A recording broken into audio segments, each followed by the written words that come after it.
پر موت مثالی ہووے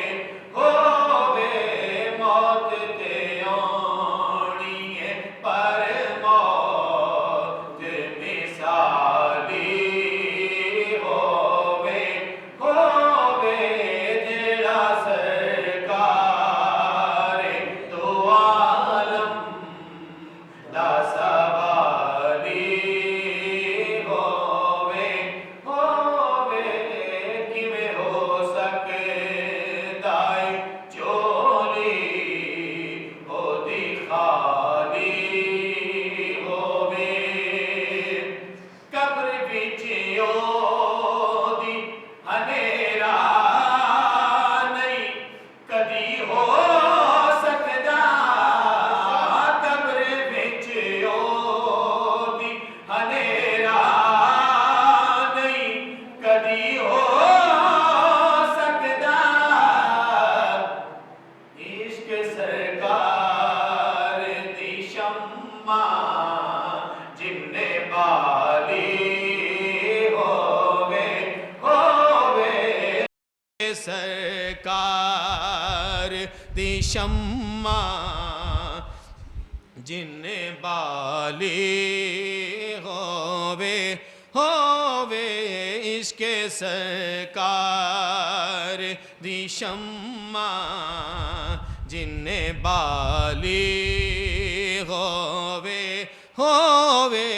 جیڑا سرکار دو عالم دا سوالی ہووے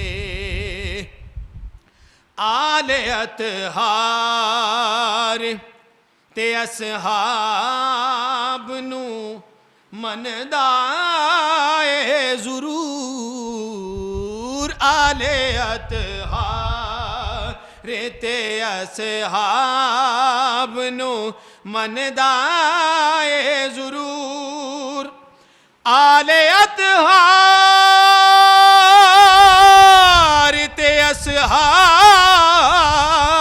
نو مندا اے ضرور شرط بس وے کہ انسان حلالی ہووے شرط بس وے کہ انسان حلالی ہووے جیڑا سرکار دو عالم دا سوالی ہووے کیویں ہو سکدا ہے چولی اودی خالی ہووے کیویں ہو سکدا ہے چولی اودی خالی ہووے جیڑا سرکار دو عالم دا سوالی ہووے اللہ تبارک و تعالی جل جلالہ و اعظم شانہ و اتم برہانہ و عم نوالہ کی حمد و ثنا حضور نبی مکرم شفیع معظم سید الثقلین نبی الحرمین امام القبلتین وسیلتنا فی الدارین جد الحسن والحسین امام الانبیاء حضرت محمد مصطفیٰ احمد مجتبیٰ علیہ التحیۃ والثناء صلی اللہ علیہ وسلم کی پاک مقدس بلند ارفع و اعلیٰ بارگاہ کے اندر ہدیہ درود و سلام اور ہدیہ عقیدت و محبت پیش کرنے کی سعادت حاصل کی ہے۔ رب کائنات کی بلند بارگاہ کے اندر دعا ہے کہ خالق کائنات ہم سب کی اس حاضری کو قبول فرما کے ہم سب کے لیے توشہ آخرت بنا دے۔ گرامی قدر، آج بہت خوبصورت موضوع میرے حوالے کیا گیا۔ انشاءاللہ روایتی گفتگو سے ہٹ کے آج ایک عہد اپنے دل میں لے کر منبر پر بیٹھنے کی جسارت کی ہے کہ رب کائنات نے اپنے محبوب کریم صلی اللہ علیہ وسلم کو جتنی شان عظمتیں عطا فرمائی ہیں، اسی مطابق اولاد رسول کو، آل رسول کو، اہل بیت رسول کو عظمتیں اور شانیں عطا فرمائی۔ تو انشاءاللہ یہ ارادہ لے کر کہ آج عزت اہل بیت اللہ کرے کہ ہم سب کو سمجھ آ جائے، قرآن کی روشنی میں، کریم آقا کے فرامین کی روشنی میں انشاءاللہ وقت کے اندر رہتے ہوئے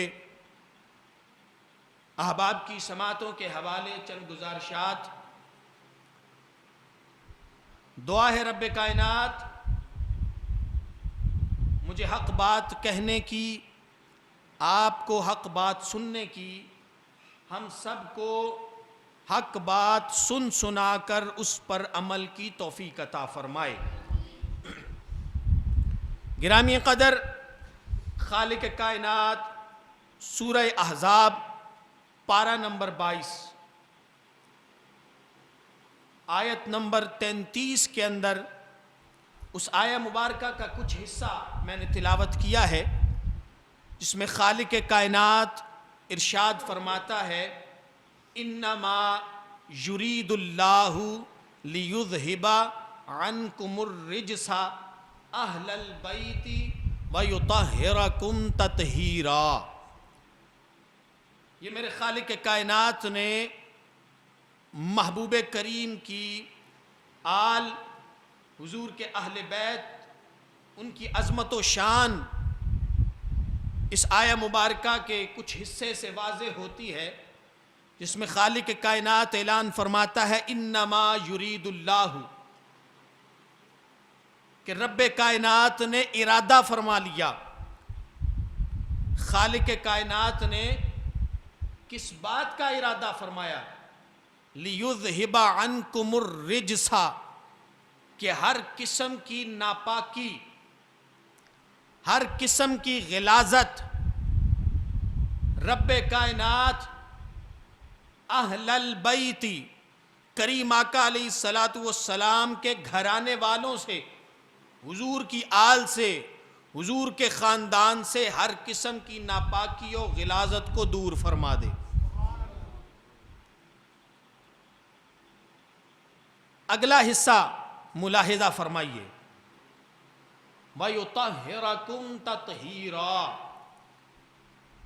ہر قسم کی ناپاکی و غلاظت دور فرما کے اپنے محبوب کریم کے گھرانے کو پاکیزگیاں اور طہارتیں عطا فرما دے۔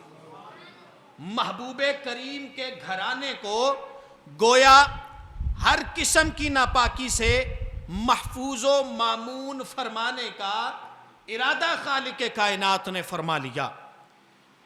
گرامی قدر، اسی آیہ مبارکہ کو سمجھانے کے لیے میں ایک مثال کا سہارا لیتا ہوں کہ دنیا کے اندر کسی بھی قسم کا باغ ہو، جتنا بھی قیمتی باغ ہو، اس کی حفاظت انسان کرتا ہے، اس کی حفاظت انسان کرتا ہے، لیکن ایک باغ ایسا ہے، ایک چمن ایسا ہے کہ جس کی حفاظت کا ذمہ خالق کائنات نے خود اٹھایا ہے، جس کا ذمہ رب کائنات نے کسی انسان کے حوالے نہیں کیا، بلکہ اس کی حفاظت و پہرےداری کا ذمہ رب کائنات نے خود اٹھایا ہے۔ اور گرامی قدر، جس باغ کا محافظ خالق کائنات ہو، جس باغ کا محافظ اور پہرےدار میرا رب کریم ہو، ایمان سے بتائیے کہ کسی بھی قسم کا نقصان بھلا اس باغ کو کیسے پہنچ سکتا ہے جس کی حفاظت میرا رب خود فرما رہا ہے۔ گرامی قدر، باغ میں چوری تب ہوتی ہے، باغ میں نقصان تب ہوتا ہے کسی پھول پودے کو، پھل کو، شاخ کو یا کلی کو نقصان اس وقت پہنچتا ہے جب پہرےدار کمزور ہو جائے۔ اگر کسی پہرےدار کے اندر 5 نقائص میں سے کوئی ایک نقص بھی پایا جائے تو وہ باغ جس کی حفاظت پر وہ مامور تھا، جس کی حفاظت کا ذمہ اس کے حوالے تھا، وہ صحیح طریقے سے حفاظت نہیں کر پائے گا اور باغ کو کسی بھی قسم کا نقصان پہنچنے کا اندیشہ ہو سکتا ہے۔ وہ 5 نقائص کیا ہیں وہ میں نے آپ کے سامنے رکھنے ہیں، توجہ رکھیے گا۔ اور میرے آقا علیہ الصلوۃ والسلام کے گھرانے کی ناموس اور عزت کی بات سمجھانے کی کوشش کرنی ہے۔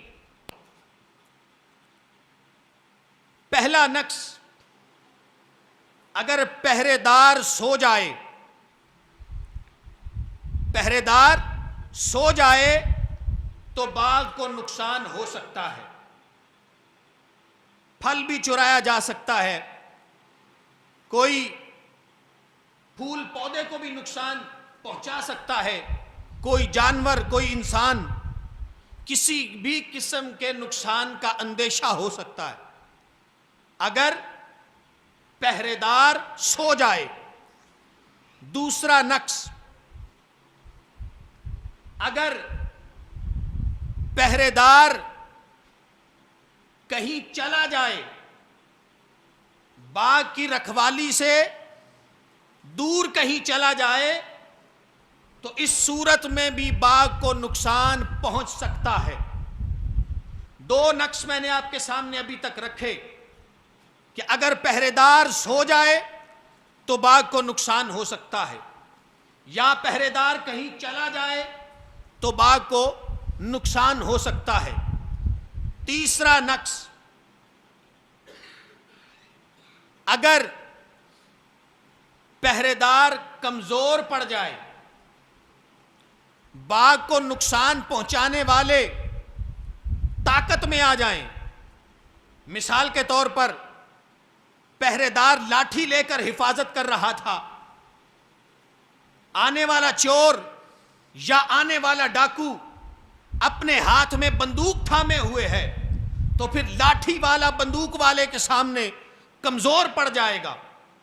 یا پہرےدار اکیلا تھا، جو چوری کرنے آئے ہیں، ڈکیتی کرنے آئے ہیں، تعداد میں زیادہ ہیں، اسلحہ ان کے پاس ہے، تو پھر آنے والے چور طاقتور اور پہرےدار کمزور پڑ جاتا ہے۔ تو تیسرا نقص، کمزور پڑ جانا۔ چوتھا نقص، اگر پہرےدار میں پایا جائے کہ وہ اپنی پہرےداری سے کوتاہی کر لے تو بھی باغ کو نقصان پہنچ سکتا ہے۔ 5واں نقص، اگر پہرےدار مر جائے، فوت ہو جائے، انتقال کر جائے، تو بھی اس باغ کو چور اور ڈاکو نقصان پہنچا سکتے ہیں۔ تو گرامی قدر، اگر ان 5 نقائص میں سے کوئی ایک نقص بھی پہرے دار میں موجود ہو، اس پہرے دار میں پایا جائے، تو وہ اس باغ کی حفاظت نہیں کر سکتا جس باغ کی حفاظت پر وہ مامور تھا۔ آئیے قرآن سے پوچھتے ہیں کہ باغ آل رسول، چمنستان اہل بیت کی حفاظت کا ذمہ رب کائنات نے خود اٹھایا ہے، خالق کائنات نے خود اپنے ذمہ لیا ہے۔ کیا ان 5 نقائص میں سے کوئی نقص اس پہرے دار کے اندر موجود ہے یا نہیں؟ تو پہلا نقص یہ تھا کہ اگر پہرے دار سو جائے تو باغ کو نقصان ہوتا ہے، جسے آیت الکرسی آتی ہے، انشاءاللہ وہ بات سمجھ جائے گا۔ میں اسی آیہ مبارکہ کا سہارا لیتے ہوئے قرآن کی اس خوبصورت آیت کا کچھ حصہ آپ کے سامنے رکھتا ہوں۔ خالق کائنات اعلان فرما رہا ہے، لا تأخذہ سنۃ ولا نوم۔ سو جانا تو دور کی بات ہے، لیٹ جانا تو دور کی بات ہے، یہ وہ پہرے دار ہے، یہ چمنستان آل رسول کا وہ پہرے دار اور محافظ ہے جسے نیند تو دور کی بات، اسے تو اونگ بھی نہیں آتی ہے۔ یہ قرآن بیان فرما رہا ہے، لا تأخذہ سنۃ ولا نوم۔ ایمان سے بتائیے پھر آل نبوت کے بعد کو بھلا کوئی نقصان پہنچا سکتا ہے؟ اونچی آواز میں بتائیے، نہیں پہنچا سکتا۔ گرامی قدر، دوسرا نقص کہ اگر پہرے دار کہیں چلا جائے، پہرے دار کہیں چلا جائے تو پھر نقصان ہو سکتا ہے۔ اسی آیہ مبارکہ کے اندر خالق کائنات اعلان فرما رہا ہے، القیوم، جو ہمیشہ اور ہر جگہ پر قائم رہنے والا ہے، وہ کہیں آنے جانے کی ضرورت نہیں ہے، یہ پوری کائنات اس کی نظر میں ہے، وہ ہمیشہ سے قائم ہے، ہمیشہ قائم رہے گا۔ گرامی قدر، اگر پہرے دار کمزور پڑ جائے، قرآن اعلان فرما رہا ہے، وَلَا يَؤُودُهُ حِفْظُهُمَا، یہ وہ پہرے دار نہیں ہے، یہ وہ محافظ نہیں جو کمزور پڑ جائے، کیونکہ ساری طاقتیں اس کے آگے زیر ہیں، ساری طاقتیں خالق کائنات کی طاقت سے چھوٹی ہیں۔ سب سے طاقتور اگر کوئی ذات ہے تو آپ کے اور میرے رب کی ذات ہے۔ گرامی قدر، کوئی بات، کوئی شے پہرے دار پہ حاوی ہو جائے، اس کی حفاظت سے اسے روک دے، تو جواب ملتا ہے اللہ اکبر، سب سے بڑی ذات اللہ کی ہے، اللہ سب سے بڑا ہے۔ ان اللہ علی کل شیء قدیر، بے شک وہ ہر شے پر قادر ہے، ہر شے پر قدرت رکھنے والا ہے، تو کوئی شے بھی اسے اپنے فرض سے، اپنے ڈیوٹی سے روک نہیں سکتی ہے، اس کی توجہ ہٹا نہیں سکتی ہے۔ گرامی قدر، 5واں نقص، اگر پہرے دار کو موت آ جائے، فوت ہو جائے، آئیے پھر آیت الکرسی کی طرف چلتے ہیں۔ رب اعلان فرما رہا ہے، لا الہ الا هو الحی، وہ جس کے علاوہ لائق عبادت کوئی نہیں، وہ ہمیشہ سے زندہ تھا، ہمیشہ زندہ رہے گا۔ محبت سے کہیں ذرا سبحان اللہ۔ اب ایمان سے بتائیے کہ کسی پہرے دار کے اندر ان 5 نقائص میں سے اگر کوئی نقص پایا جائے تو باغ کو نقصان ہو سکتا ہے۔ اگر کوئی عیب، کوئی نقص ان پانچوں نقائص میں سے پہرے دار اور محافظ کے اندر موجود نہ ہو تو پھر آج دنیا کا کوئی ڈاکو اہل بیت کے حوالے سے جتنا بھی بھونکتا رہے، جتنی بھی گستاخیاں کرتا رہے، ان کے بارے میں جو کچھ بھی کہتا رہے، جس کی حفاظت خالق کائنات خود فرما رہا ہے، اس باغ کو، اس اہل بیت کو، اس نبی پاک کے گھرانے کی عزت کے اندر کوئی بھی کمی نہیں لا سکتا جسے رب عزت عطا فرما رہا ہے۔ اللہ یا رسول اللہ یا علی زندہ باد۔ گرامی قدر، میرے آقا علیہ السلام کے گھرانے کو خالق کائنات نے اس انداز میں عزتوں کے ساتھ نوازا ہے۔ یہ خالق کائنات نے اپنے محبوب کریم کی نسبت کی وجہ سے حضور کے گھرانے کو شان عطا فرمایا۔ نبیوں میں میرے نبی جیسا کوئی نہیں، میرا نبی سب سے اعلیٰ ہے۔ حسب و نسب میں میرے محبوب کریم کے علاوہ کسی کا حسب و نسب اتنا اعلیٰ نہیں جتنا میرے محبوب کریم کا ہے۔ سبحان اللہ کی صدا آنی چاہیے۔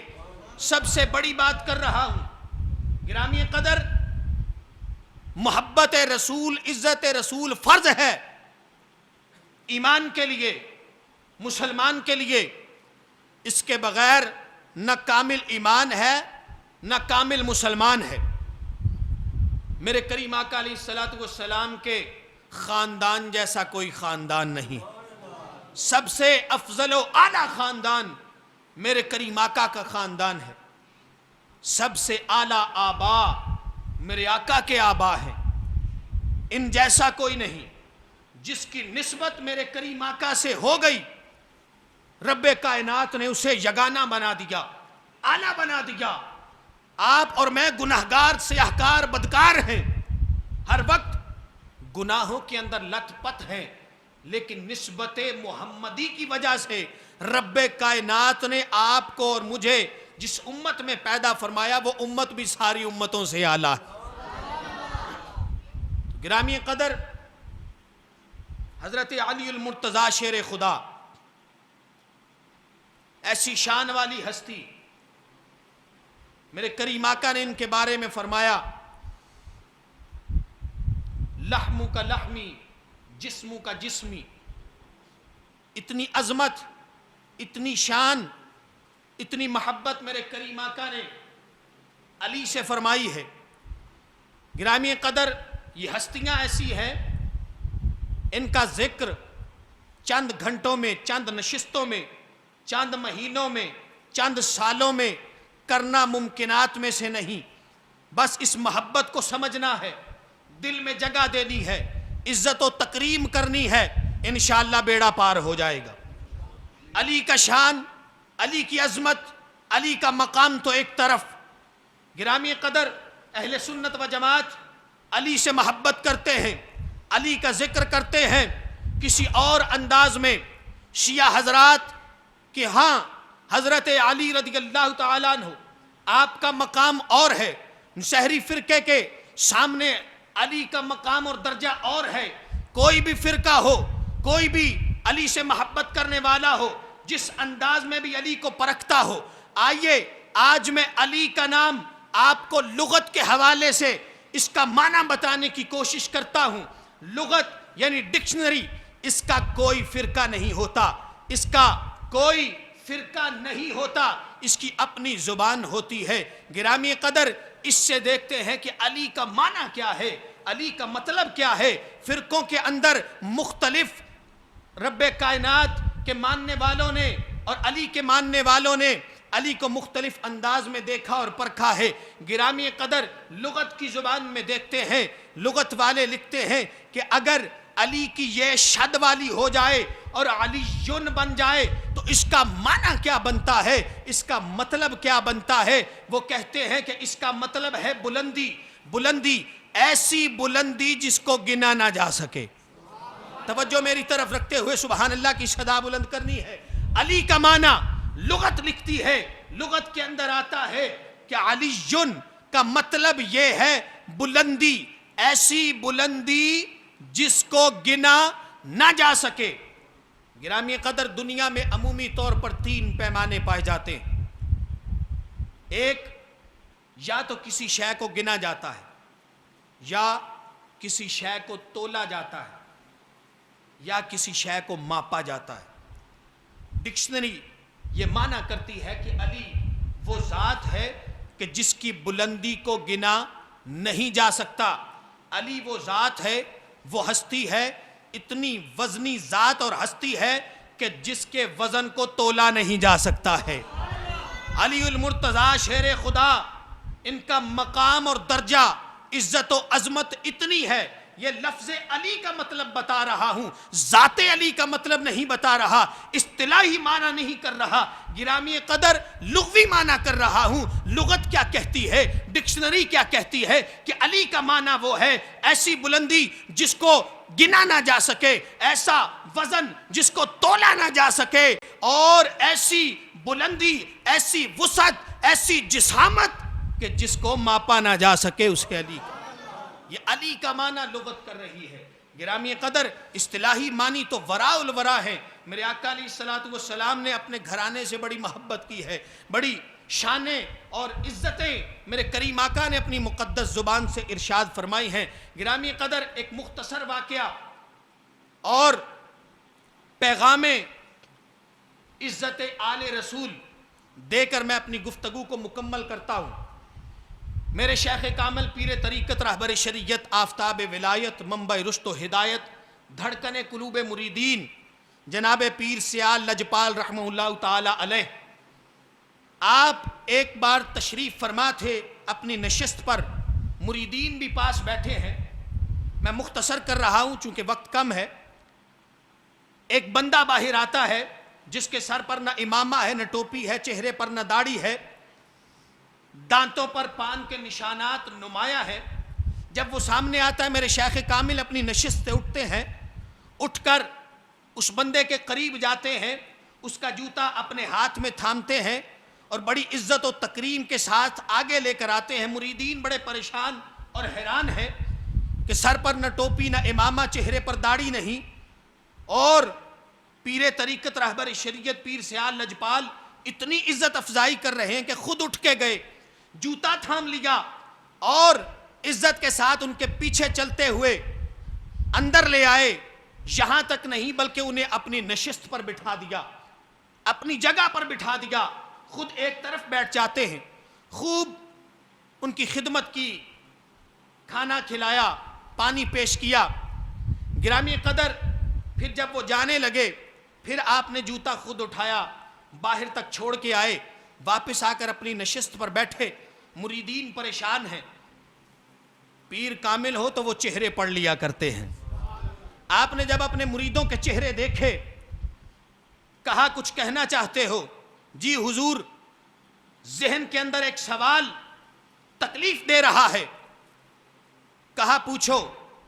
عرض کی حضور بات سمجھ میں نہیں آئی۔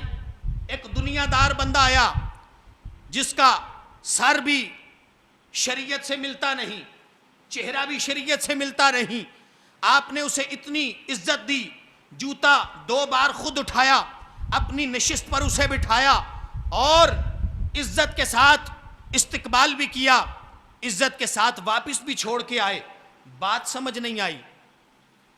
قبلہ پیر سیال لجپال ارشاد فرمانے لگے، بیلیو یہ میرے حضور کے گھرانے کا بندہ تھا، میں نے اس لیے اس کی عزت کی ہے۔